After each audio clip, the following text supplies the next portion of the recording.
Hello, friends.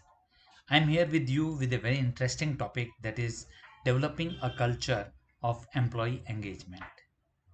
Let's get into detail, but before that, let me share some thoughts with you.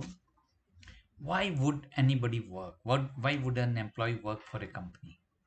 Obviously, for the sake of money, but while making money or while working, they would want a good environment where they are comfortable and they feel good. And that is where we can talk about engagement. They want to remain engaged. On the other hand, what is that the company wants? Company also wants profit, sales, right? And for that, the company would create some goals. When employees achieve those goals, the company would earn the money out of which they can make payment to the employees, right? Again, while doing that, every company will not have their own culture. They don't want just to make money in any way the employee would like. They would have their own thought process, philosophy, uh, opinion, which we can address as culture.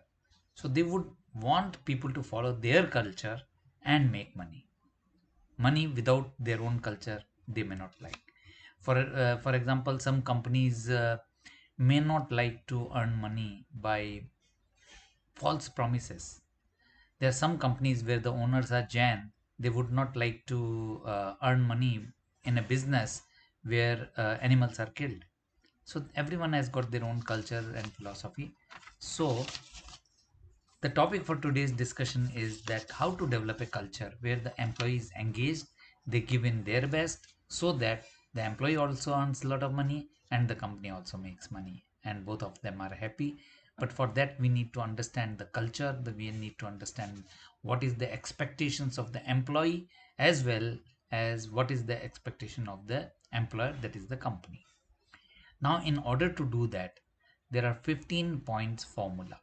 If we follow these 15 points formula, it would be wonderful understanding between employer and employee, and they would be able to do a good job. The first point is communication. Any company where the communication which starts from the top, because top is the visionary, top management dreams, they visualize what is to be done. So that vision gets communicated to the people down in the line, maybe through layers of one or two or three layers of managers. Ultimately it reaches to executive. In order to respond to that request or that expectation, the bottom level person, the executive person, they need some support. They need internet, they need working place, they need money and a lot of other things.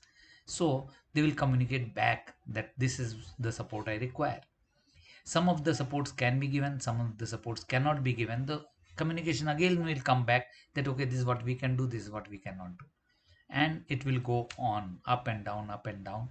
Any company where this communication is complete and is swift, very fast, that company is definitely going to progress. This company will understand the market better and faster.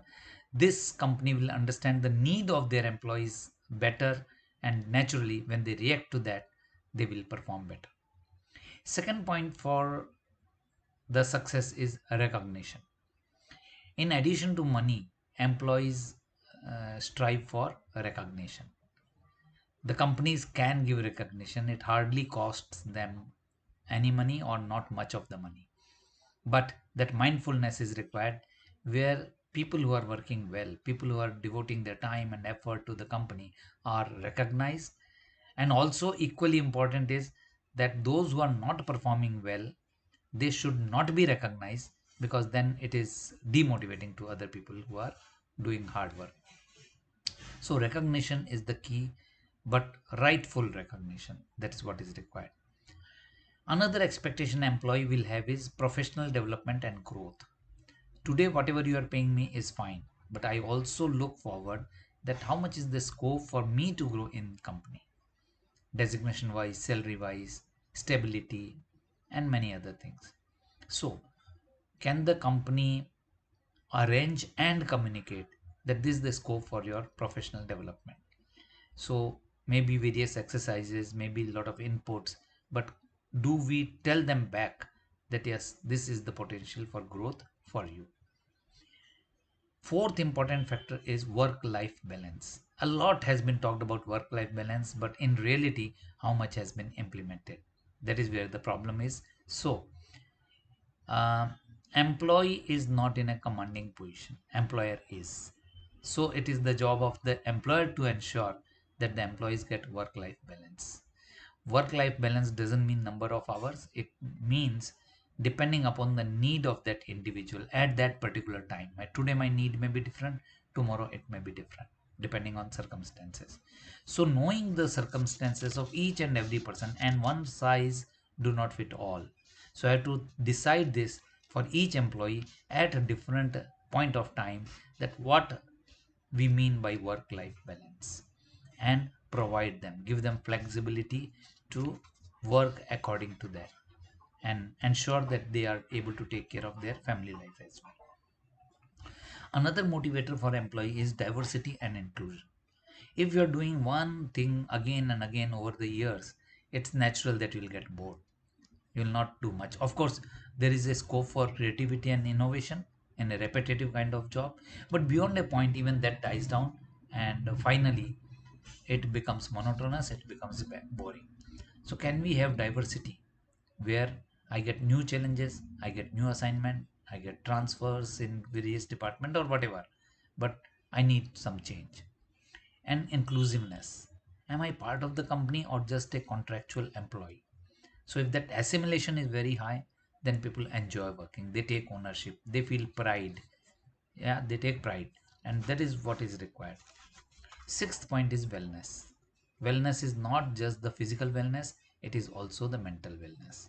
So, is the environment of the workplace is such that it takes care of physical wellness, risk management, as well as psychological or mental wellness? That means people are being treated well.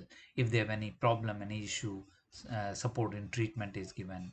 All those things, if it is done, fantastic. Seventh point, collaborative environment.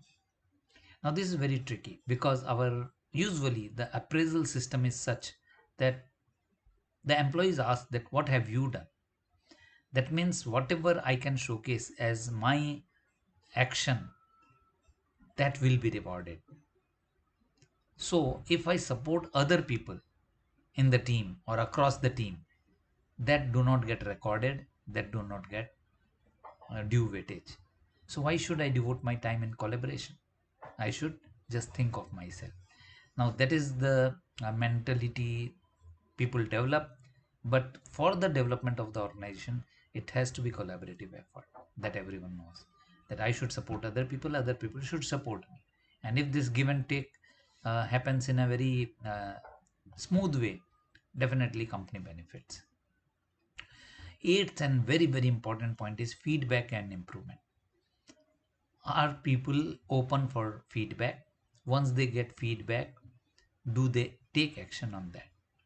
And can they keep their emotions aside while getting the feedback and take it in a rational way? If that happens, a lot of correction will happen and a lot of development will happen. Either feedback is not given, feedback is given but the intent is not right, the tone is not right, then it doesn't work. And the receiver also is equally important, that am I receiving the feedback in a positive manner, am I doing something about it, am I responding back to the person who gave me feedback? So this entire mechanism has to be developed, and then employee would feel very comfortable, very happy. In fact, feedback is the most important way of improving yourself, and other people can give feedback. I can't give a feedback to myself beyond a particular level. Ninth point, which has been talked about since years, is leadership development. People start at a very low level, entry level, then they grow, maybe as a team leader, maybe as assistant manager, then manager, and then GM, and so on. And as they grow, they need more of leadership skill rather than domain specific or technical skills. So is the organization providing that? Is the environment such that it can be taken care of? 10th point, social responsibility. Most companies have CSR activities, but then is it felt by the employees? Do they relish it? If done properly, again with the right intent and properly communicated, then employees will take pride in such activities. They will feel good. It is a sense of satisfaction that will arrive, and they will feel part of that company. I know one company, Geolife Agritech India Private Limited, where the MD and the management is um, very keen on social responsibilities.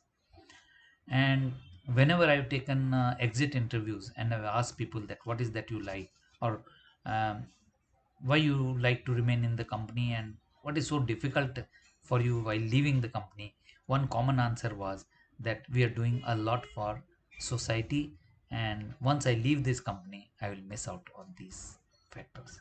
So it is important to many people. 11th point is flexible work arrangement. COVID has taught us that work can be done from any place, anytime, if not for all, but for many profiles. So, can we give that leverage? Can we give that freedom to the employee so that they can manage their time better? They can be more happy, they can attend to some crucial personal or professional work as per their convenience. 12th point, positive team dynamics. This is very similar to collaborative environment. If team works in a proper way, if team works with the high energy, enthusiasm, then the results will be very high. But if there is a approach of individuals, then of course you know what will happen. 13th, innovation and creativity. Markets are competitive. Every day new innovations are happening, startups are coming. So why a startup? Why not the same company can innovate and bring something new, and that will add value to their market situations, right? 14th, celebrating milestones. So even small success can be celebrated, but most of us ignore it. Forget about small, sometimes even the big successes are not celebrated well. Or even if it is celebrated, just a routine throw party or have an event and that's it. But that real sense of celebration may or may not come. So here the idea is that everyone should feel the part of it. They should feel that yeah, I am part of it. I am contributor to this success, and then they will enjoy a lot. And 15th, adaptability and resilience. Situations are changing. Everyone has to accept the situation. Some of the situation can be changed, but many of them cannot be. So can I adapt to the new situation or to the difficulty that I face? And can I come back? Sometimes at that point of time you can't do much, but can I take a pause and come back? So friend, these are the 15 points. If the companies and the employees both take care of this, working will become a pleasure. So it's my favorite question to people that how much you enjoy your job. How do you feel on Monday mornings? Do you feel, wow, Monday morning again? I love to go to my office. I'm enthusiastic. I've got dreams. I've got plans. And it is my workplace where these dreams are going to get converted into action and then the result. So I'm very eager. I'm very much interested to go to my workplace. Is it happening in your life? Unfortunately, most of the people say no. My mission is that they should say yes. Thank you very much for watching this video.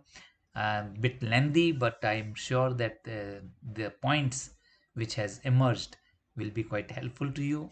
And if so, please share the video to others so that they also can get benefited.